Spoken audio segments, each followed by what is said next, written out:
that time of the year again. Time to pull out my crystal ball and share my top predictions for papercraft trends in 2025. If you've been watching the channel for a while, you will know that this time every year I have some fun and try to guess what's going to be trending in the year ahead. In the past, my guesses have been quite good, but this year I'm left wondering, is anything trending at all? I've had a much harder time than usual finding trends. Is it me, or is something strange going on? Hey creative friends, in this video let's talk papercraft trends, and the first one we need to talk about is the elephant in the room. It's big, hard to ignore. I found it very hard to spot big trends this year, and I'm sure it's linked to those big changes that we've been seeing in our industry as a whole. I've made a dedicated video asking the question, is papercraft dead? I'll link it below. Unfortunately, I do see more big changes happening in our industry in 2025. So I guess that's the first trend that I'll predict. There will be more big changes as businesses find a way forward. Many of the changes this year have been very sad. We have lost some big name brands that we know and love, but not all the changes have been negative. The more recent merge between Hero Arts and Spellbinders I see as very positive, as those brands will gain a strength when they work together to ensure that they are around for another 50 years. The downsizing of our industry is really affecting the number of products that we have available to us. If I'm really honest, I'm not sure the big brands are willing to take as many risks as they once were. They're more inclined to create collections that are more generic, more suitable for the masses, and designs that they have that are proven to sell. Things that are more classic and timeless, rather than jumping on a trend. I'm not sure I've seen anything that different, and I'm left wondering if anything is really trending at all. Is that harsh? Are the new collections more seasonally themed than trendy? Are they really just a refresh of icons and motives that we've all seen before? Over the past few years, we have seen collections decrease in size, leaving us with the safest designs, I guess. Tried and true icons that are almost guaranteed to sell. But that leaves nothing out of the ordinary. Nothing that's a little bit different, and certainly nothing that is going to be a short-term trend. But let me know what you think in the comments. I'd really love to know your thoughts. The good news in all of that is what we're left with is classic and timeless supplies. And if we avoid super trendy themes, we can use our supplies into the future for many, many years to come. I, for one, have recommended you do this on the channel. It's what I seek out when I'm buying new supplies for my craft room. So I guess we can't have our cake and eat it too. Having said all of that, I still want to have some fun and see if I can guess what's going to be popular in 2025.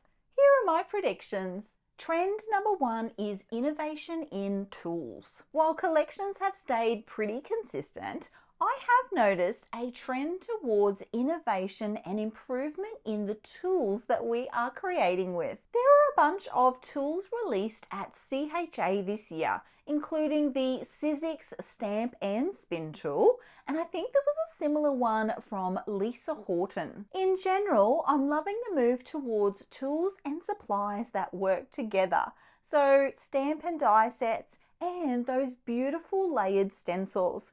My favorite brands that are currently creating those are Altenew and Pink Fresh Studio. To make the most of this trend, be sure to research any tool you're going to purchase thoroughly first, just to be sure that you are actually going to use it. I'd also recommend spending the extra and getting the stamp and die sets that go together, just because they work together so well. Trend number two, I'm calling unmixed media. A little bit like the unbirthday song from Alice in Wonderland. I'm seeing a lot of collections with pre-done mixed media. So brush strokes, watercolor, painted elements, paint splatters, all kinds of mixed media that's pre-printed into the paper design itself. Of course, these are not brand new for 2025, but I am expecting to see even more of this in collections moving forward.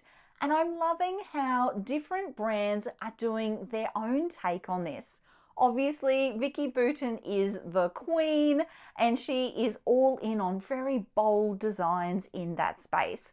But I've loved seeing softer takes on it from brands like Pink Fresh Studios. As someone who is mixed media challenged, I love this trend because I can get that look without the mess. If you want to make the best of this trend, be sure to use some of these newer papers with some of the older supplies you have in your stash. Trend number 3 is mixed metals. Last year I did talk about metallics, and I predict we'll see this trend continuing into 2025, especially though mixing and matching different metals. I'm continuing to see this in fashion and in home decor, so why not in the paper craft industry?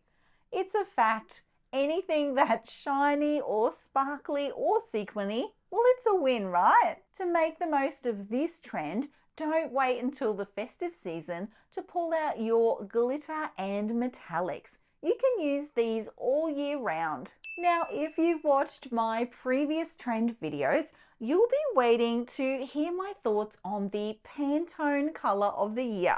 But this year, I thought I would do something different. As of recording, I currently do not know what the color of the year is going to be. I thought this year I would try and guess. I've had a look at the previous year's choices, and I'm really hoping that 2025 is a neutral or a cool color. And if I had to guess, I think it might be a medium green tone. That's my guess. I could be way off. We'll have to wait and see. Now that I think about it, I think that's the color that I would really want it to be. Maybe it's purple. Maybe it's yellow. Trend number 4 is digitals. We are certainly living in a digital age, and I know many of us are struggling with that. Digital products are more popular than ever, but I know many of us would far prefer to shop in person and physically see papers before we buy them. It is the way forward, and there are becoming more and more options for digital papers to download and print at home, and coordinating embellishments. The big trend that I'm seeing is an increase in digital courses, digital classes, and online events and retreats. Many brick and mortar stores have converted to be online stores and now offer their classes to participants from around the globe. I've also seen an increase in workshops and summits here on YouTube. To make the most of these, be sure to upgrade your free ticket so that you have lifetime access to the content. Earlier this year, I was part of the Paper Crafters Get Organized Summit, and it was an absolute blast. That content is still actually available. I'll be sure to link it below. Trend number 5 is doing more with less. Last year, I did notice a big movement towards decluttering and an increase in stash busting challenges and groups. I feel like that has settled a bit actually, and it could be related to the changes that we're seeing in the industry. I feel like people are maybe a little more hesitant to get rid of their stash in case their buying options are reduced in the future. I've also noticed that many crafters are doing much more with less. I know whenever I ask on the channel here what you're making, I'm always surprised by the pure variety of crafts that people enjoy. A lot of paper crafters do lots of different types of paper craft. They make cards, they scrapbook, they enjoy junk journaling and glue books. We don't just stick to one thing. I think that's a great thing, and I hope that businesses catch on and create products that help support that. For example, Pink Fresh Studio have taken a break this year and said that they are not releasing new 12 by 12 scrapbook collections. I hope they come back with a solution and products that can be used for all kinds of paper crafters. Things we can use to make cards with, but also pretty things that we can add to a glue book.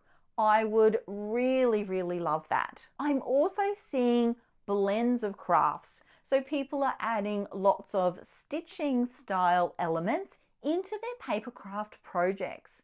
Spellbinders now even have felt that you can purchase in their beautiful shades, and I for one love mixing and matching sewing elements into my junk journals. If you've never tried stitching on your projects and you'd like to, I have made a beginner-friendly video to get you started. It's full of really useful tips and tricks and includes full details on all the supplies I use when I stitch on my projects. I'll link it below. I have one more trend to share with you, but before I get to that, I want to know, have I missed a trend? Do you think I'm way off in my assessment of the industry? I would love to know your thoughts, so share them in the comments below. While you're there, be sure to hit subscribe. I'm really hoping to get to 20,000 subscribers this year, and it's getting close. Trend number 6 is botanicals. This is the one trend that I'm really hoping for. I've seen it a lot in home decor, and I am hoping that those businesses making products that go across a wide variety of paper crafts will jump on board on this. I'd be super excited if we saw more botanical style designs in ephemera and on pattern papers. You know, those ones that are a little more scientific in feel? Florals will always be popular, and I see this sort of style as a bit of a twist on that. I do remember Maggie Holmes had one or two in some of her earlier collections, and I'd really love to see them come back. Now that you know my top 6 trends for papercraft in 2025, now could be a great time to review your current stash and get it decluttered and organized. With the new year fast approaching, now's the best time to get yourself organized in a clean and tidy creative space. But before you do that, you'll want to watch this video next. Thanks so much for being here, my creative friends. I'll see you all again very soon. Until then, bye.